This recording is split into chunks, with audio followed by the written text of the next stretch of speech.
Good morning, good afternoon, and good evening, everyone. My name is Bazil. Welcome to the show.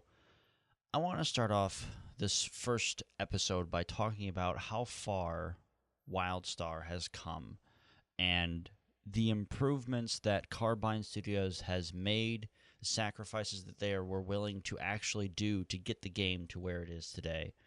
But before I do that, I want to explain to you what this show is going to be about. It's going to be a little more of a kind of a vlog type series.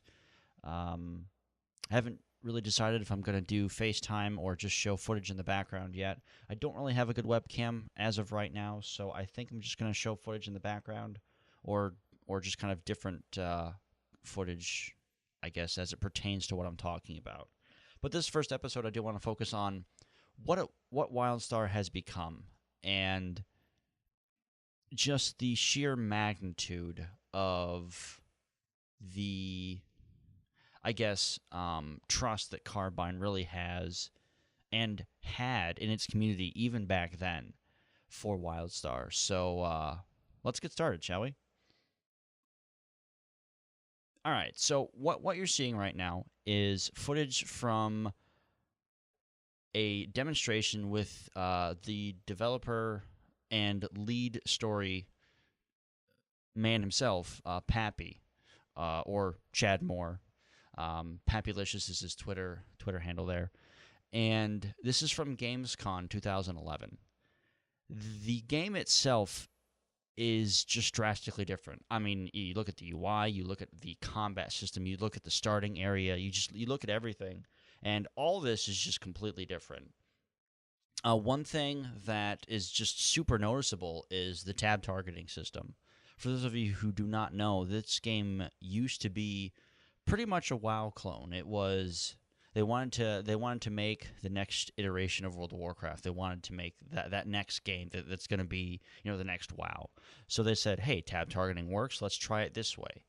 And they had a little bit of the telegraph system there. They had the dodge system, but it wasn't what it was today. It wasn't the stuff on the ground. It wasn't a completely like first person / MOBA style game that it is today. I mean, it is just what kind of really inspired the topic for this episode was I was searching around for old footage and old screenshots for Wildstar for some other content that we're doing over at Challenge Accepted, and I found some old AMP screenshots and I was like, wow, I forgot about how just like complicated they were, and I found this and I started watching it. And I was just like, wow, this is just. I was just blown away at the sheer 180 that they took this game. I mean, without repeating myself too much, the combat. Obviously, it's just completely different. But I think what really speaks volumes in the forms of willpower that Carbine had to say, you know what? We're not going to do this anymore. We're going to be completely different, change the mold completely, but still have what makes our game Wildstar, still have that cartoony feel, still have the just awesome humor and just carefree attitude in the game. So as you're watching this footage, some of you, this may be the first time you've seen this footage. You may have just heard about Wildstar recently. I mean, open beta is going to start tomorrow, in fact, which is going to be great. And you're going, this isn't the game that I've been seeing over the last week or so, or the last month even, or even the last year. I mean, this is just such a drastically different game than it was when they first proposed it, which I really got to commend Carbine for, because they have been willing to just change things that just simply do not work and simply have no reason or rhyme to be in their game. And combat was one of them. I'm sure you are like myself. Tab targeting is fun. It is the norm. It is the standard combat system for an MMO. I mean, that's fine. That's cool. I'm completely okay with that. I mean, even Guild Wars 2 was still tab target, but he had a couple AoEs thrown in there, and you could line of sight some stuff. But in Wildstar, it's just a completely different story. A lot of people will kind of relate back to like a first-person shooter or Smite. Now, I think Smite's probably the closest comparison in games because a lot of their spells are all telegraph based. And what would happen if Wildstar was still tab target? Do you think that this game would be as hyped and as popular as it is right now? And I'm going to honestly say no. I think that this game would not really lift an eyebrow because I remember when I first saw it, which was this footage, I was like, meh, not really interested. Just another WoW clone, just another WoW wannabe type of thing. And I brushed it off. And after they changed the combat system, I was like, oh man, this is a big deal. I really want to try this game. This looks fantastic. So in changing just that simple combat to something completely different that's really never been done before in an MMO. I mean, we have MMOs like Terra, like Guild Wars 2, that are a little bit more dynamic combat, a little bit more skill-based, if you were. Terra's had a lot of issues just because it was a Korean-based MMO, so it was very grindy. There were a lot of things in that game that just weren't really appropriate because, it's a different culture over there. And, with Guild Wars, we didn't have the same team that made Guild Wars 1, so a lot of the good stuff that Guild Wars 1 had was not in Guild Wars 2. And, they just recently redid all the lore and just completely just, kind of slapped the loyal fans of Guild Wars in the face and said, "No, we're going to do Time Machine and just kind of reverse everything and just start over." And that's kind of a huge deal when you do that to a gaming community who's been loyal to you for a long time. So in a sense of changing the way that combat worked in Wildstar to what it is now, it was a hug to the community, if you were. It's probably not the right word, but it was a badge of honor to the community saying, "Hey, this is the feedback you guys have received, and we're going to take that feedback and go, okay, so the community likes this but doesn't like this and really doesn't like this. They want something different. They want something fresh, new, and inventive, but still have the old model in place." And I think that just the combat change alone is just fantastic because it shows the willingness of Carbine to really embrace their community, not just from a mechanic point of view, but just from a respect point of view, because that's such a huge deal these days in making sure the community feels respected and feels that they are appreciated in the feedback they give and the overall appreciation for the game itself. So combat, big change, just not what it was, and it was just a huge deal. And I'm still really, really blown away. Like, I'm watching this for the fourth time now, and just kind of really looking at it and going, "Wow, look at this change! Look at the dynamics that they have just completely redone." One thing I am a little disappointed about is there is no snow level again. I was actually kind of hoping for that. But it might be implemented again in a zone or in an adventure or something, because I think that's going to be a really, really cool thing to experience again in the telegraph system. I think that if they implemented the snow level, it should be like an adventure or something, and I look forward to seeing if they're going to do that. But moving on, I want to go over to the user interface and just how that has just seen so many different changes. Now, if we look at the user interface that is on right now on the screen, this was obviously one of the original user interfaces. Obviously not the original because no one's probably ever seen that. That's probably never been publicized. Or at least I couldn't find it. And the UI itself doesn't look half bad. Before 2.0 came into effect, the UI itself was kind of just like a pyramid. It didn't really fit with the game. The aesthetic wasn't really there. And it wasn't a good UI overall. This UI right here on screen isn't actually half bad. We're obviously seeing it from the Esper point of view. And it's very visual. You can tell what's going on. But it still doesn't have that Wildstar feel to it. So them changing the UI 3 times for as far as we know, that's a big deal. Not many games, if not really any game has really publicized a change in the UI as a whole. WoW really hasn't changed their UI since day one. I mean, they've added some, quality of life things, movable frames, casting bars, that kind of stuff.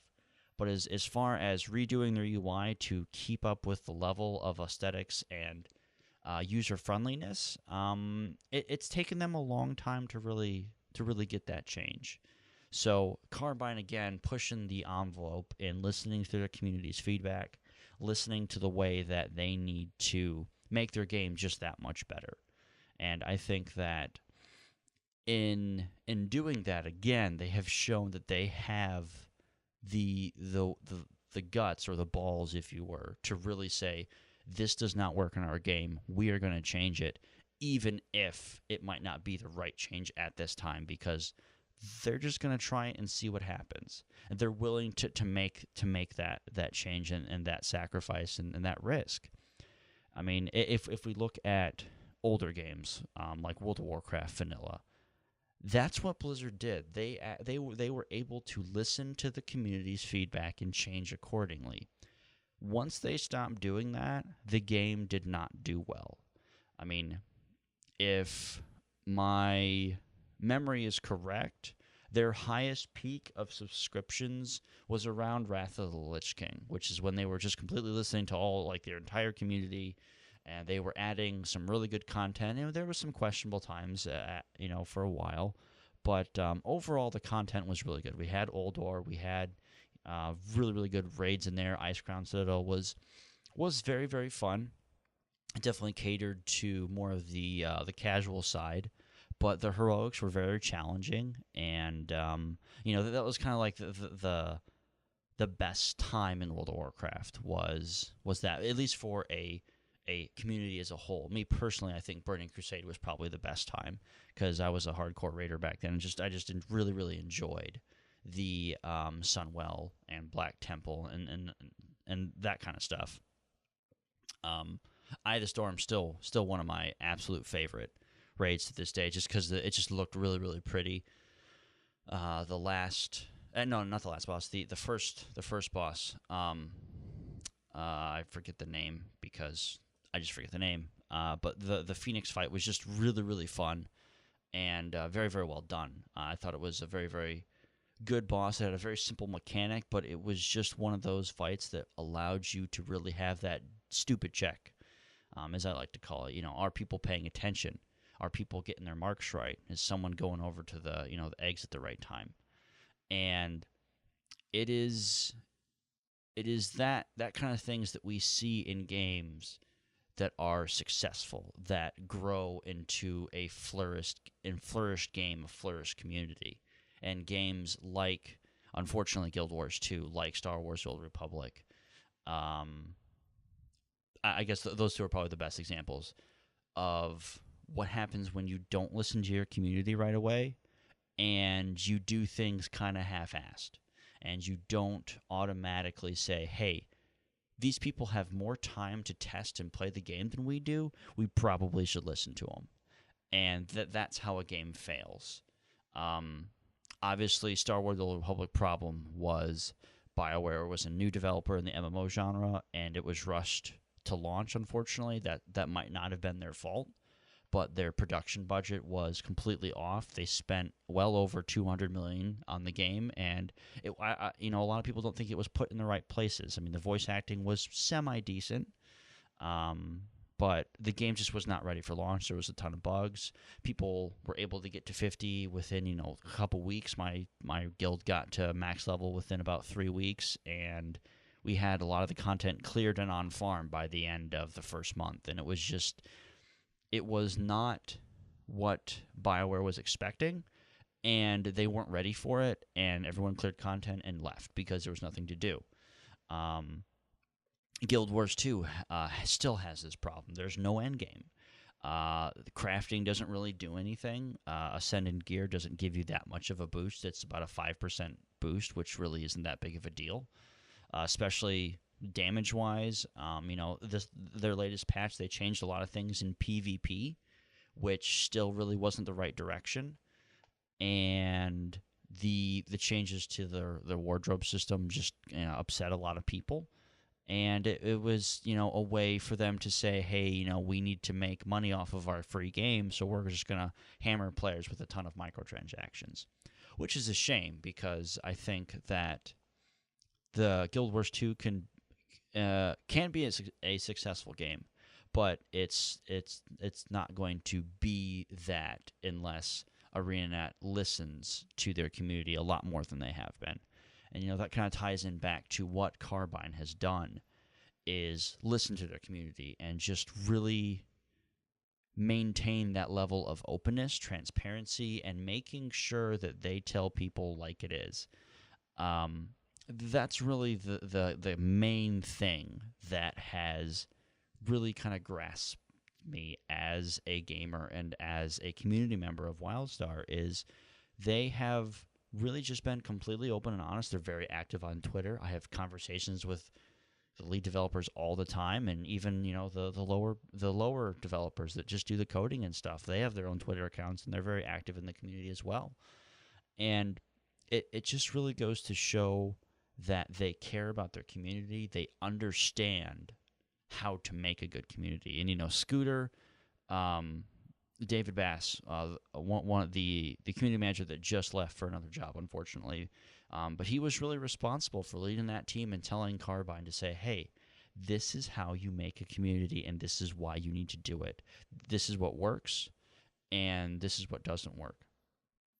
And he was the old community manager for Star Wars: The Old Republic, and he actually quit to go to Carbine. So it was an interesting experience to see him go from one game to the other and just see the development team listen to his insight and input and just show him, hey, we respect your knowledge and we're going to do it your way and see if it works. And they were rewarded for it. And it's something that I think game companies just as a whole just don't get, just do not understand, do not want to really try and put the effort into their community for some reason. I think a lot of companies just want to be the next Call of Duty, make a quick buck and then move on. And you can't do that. Let me grab a drink of water here. That's better. And you can't do that because gamers these days don't want that. Gamers don't want to feel like they are just some, wallet to be stolen, purged, and thrown back into the sewer. Because of social media, it's so present, it's just in your face. You have to attack it, and just make sure that you are always on par with your community, and just making sure that you know exactly what they want and their feedback and everything else, because feedback is so important and so reliant on the developers and managers of the community to really listen and relay that to the higher-ups. I mean, even Jeremy Gaffney is so present in the community. I mean, as much as he can be. He's the head honcho. He's the main boss. So what he does and says is obviously going to be, held under a microscope. So he can't be as, super open and stuff on Twitter and on social media, but he does a lot of the interviews, he does a lot of the conventions, and when he is there, he is extremely open and honest with everybody, and he doesn't sugarcoat things or hide things. So that really says a lot when the head honcho, the boss, is really into that social media, into that honesty, and into just making the community feel like they're a part of the development team themselves. And that's another strength of Carbine, is they really make you feel a part of the team, even if you're just a new fan or a longtime member, like the folks from WildstarFans.net or Mog Nation. And they really make you feel welcome, part of their family. That's a big deal. Gamers want that. People want that today. I want that today because, I'm going to put a lot of time and effort into this game and making sure I enjoy it. So, yeah, I want to feel like I'm part of the team. Yeah, I want to feel that I am contributing some sort of legacy to the game itself. So I think when Carbine does that and allows themselves to be just open like that, it really seals the deal on community, and that, I think, is why their game is doing so well. Because let's be honest, if they had kept the combat the way it is and done their community open and honesty thing, sure, it might have done pretty well, but I don't think it'd be as big of a deal that it is right now. I think that just that open and honesty thing just really seals the deal for games, and I really think that more companies should do that. So anyway, let's move on here. The next thing I want to talk about is the way that the game is being handled and portrayed by outsiders, especially WoW fanboys of other games, ESO fanboys, whatever. I also want to talk about how Wildstar and ESO are just vastly different, and why one does better than the other in certain aspects. Okay, so as far as the fanboyism and as far as the way that people treat MMOs coming out, especially if they play World of Warcraft for long periods of time and go, oh, another MMO, here it comes again, another try wannabe WoW killer type of thing. It's going to be the same in any MMO. No matter what it is, you're going to have trolls. You're going to have people that are like, WoW is so much better than this game because it has Pokemon. Or just some stupid reason just to get people fired up and upset. I mean, number one rule on the internet, don't feed the trolls. Just ignore them. Now, I do want to say this to the people that do that and the people that think that their game is superior because of X reason. For the people that are playing World of Warcraft, your game has been around for almost 11 years. They have had numerous trial and error periods of the game just being a complete sham to the game being one of the best MMOs in history. Still is one of the best MMOs in history, in my opinion, because of just because of the game itself. And if you're going to try and say World of Warcraft is better than Wildstar, you're going to be wrong. Because of this very fact, they're not the same thing. World of Warcraft is a very, very old-school MMO. It is a tab-target combat system, and a lot of the content is not going to be skill-based. It's going to be time-based. You have an X amount of time to do your rotations for X amount of minutes, kill the boss, get your loot, repeat. There's not going to be a lot of, okay, we need everyone to do this, do that, do this, do that. There was a lot of that back in the beginning, but when I stopped playing, at least, there really wasn't a lot of that. Yeah, there was a couple cool hide behind pillars mechanics, but that's really all World of Warcraft can really do because they don't have that telegraph system. They don't have a combat system that allows them to be a little bit more dynamic in their raids, which is a shame because World of Warcraft have had some fantastic raids. Just fantastic. So when you're trying to compare World of Warcraft and Wildstar, you honestly can't because they're not the same thing. They're not going to be on the same category. It's like trying to compare a waffle to an apple. Sure, they both are breakfast foods, but they're not the same thing. Apple's sweet and crunchy and can give you diarrhea. A waffle is dry and it's made of bread, and it's really not going to be the same thing. So comparing World of Warcraft and Wildstar is silly, and just don't do it. It's not worth it. Next, ESO versus Wildstar. Again, completely different genres.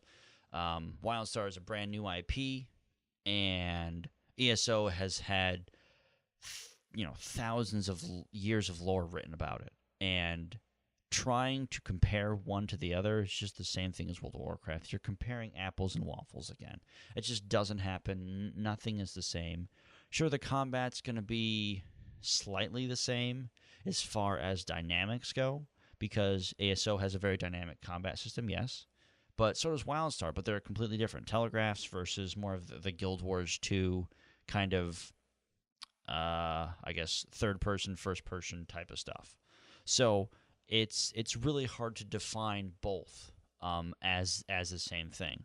Now, what they both have in common is the developers for Elder Scrolls Online. This is their first MMO, so they're not going to be very experienced. Carbine Studios, yeah, they have people from the original Warcraft and other games, but as a development standpoint and as a company standpoint, it's their first MMO, and they are going and they have to try and sell a brand new IP address IP to people. That is going to be very, very difficult. Now they've done a very, very good job at PAX and that kind of stuff, but it's going to really focus on making sure that the gameplay itself is solid. And ESO did not do that. ESO was launched with a ton of bugs, with a couple bugs that completely shattered the economy, and it is very unlikely that Elder Scrolls is going to stay subscription-based for much longer because of that very fact. They did not. They released a very, very buggy version, and they released something that was not done, just like Star Wars: The Old Republic. Now, Wildstar itself, if we compare that to Elder Scrolls, is already leaps and bounds ahead of Elder Scrolls because they have patched the game constantly to improve and fix major bugs in the game. Now, with the role of UI 2.0, yeah, there's a ton of bugs now, but that's to be expected. They're slowly fixing things. They just fixed the Datacron bug, which was very, very nice, but that introduced a whole slew of other bugs. And they have less than a month to fix all this, which is scary to some people and worries some people, and they have every right to be worried because other companies have said, oh, it'll be all fixed before launch, and it never gets fixed. So in comparing and trying to troll on either game, one game's better than the other, just don't do it because you can't compare. Sure, they're both MMOs. Sure, they both have, that MMO genre attached to them. Combat's different, aesthetics are different, the gameplay is completely different, and the community is just going to be different. So, and that aspect, nothing is going to be the same. And I think that we really need to remember that when we try and compare one to the other. And the last thing I want to talk about is open beta. That is going to start tomorrow. I am so excited for that. Oh my gosh, I have been waiting for that for a while now. If you did not participate in the closed winter beta, then you will not be able to go past level 30. If you pre-ordered, you are able to hit all the way up to level 30, and that's going to give you access to a couple adventures and a dungeon called Skullcano. That is an excellent dungeon. You will wipe numerous times on that. That's such a big deal. It's excellent. And I really look forward to seeing what the public's reaction is to open beta and how they receive it, because it's going to be tough. Carbine does have a lot of work to do before Thursday. This next patch that they're going to release with this open beta is going to have to be big. It's going to have to be extremely polished, and if it's not, it could really, really hurt the game's image because people want perfection because of World of Warcraft, because of games like that it just are like, hey, we're a good MMO and people expect this, even though that's not fair because, it's a brand new game, brand new IP, that kind of stuff. But you know what? Happens every MMO, and trolls are going to come out and that kind of stuff, and it's just going to happen, so just ignore them. And I hope to see you on open beta. I'm on the server Nexus. Character name is going to be Bazil, and also on the PvP server is Pergo. Character name is Bazil and Kira. I'll have the character names at the bottom of the description. Also, check me out on Twitter, at Bazil. Also, check out the website that I have started with a group of friends. We are going to be bringing esports into Wildstar. It is going to be challengeaccpt.com or challengeaccepted.com, but there's no E's in accepted because we couldn't get the IP address. I keep saying that, the domain name, because the host provider wanted like $300 some for it, and we're like, no. So we do a live stream show every Thursday at 8 p.m. Eastern Time, 5 o'clock Pacific Time. And that's gonna wrap it up for this week's episode, guys. These are gonna come out every Wednesday. So if you have questions, topics, comments, feedback, please post them in the comments box below. Got a ton of really cool content coming out for you guys, mainly PvP oriented because I'm a huge PvPer. But that's going to be everything for this episode. Don't forget to comment. Wow. Let's try that again. Don't forget to comment. Yeah, don't forget your comics, guys. Don't forget to comment, like, and subscribe, and post feedback down below. I do appreciate it, guys. That's going to be everything. God bless everyone. See you next week, and see you in Nexus.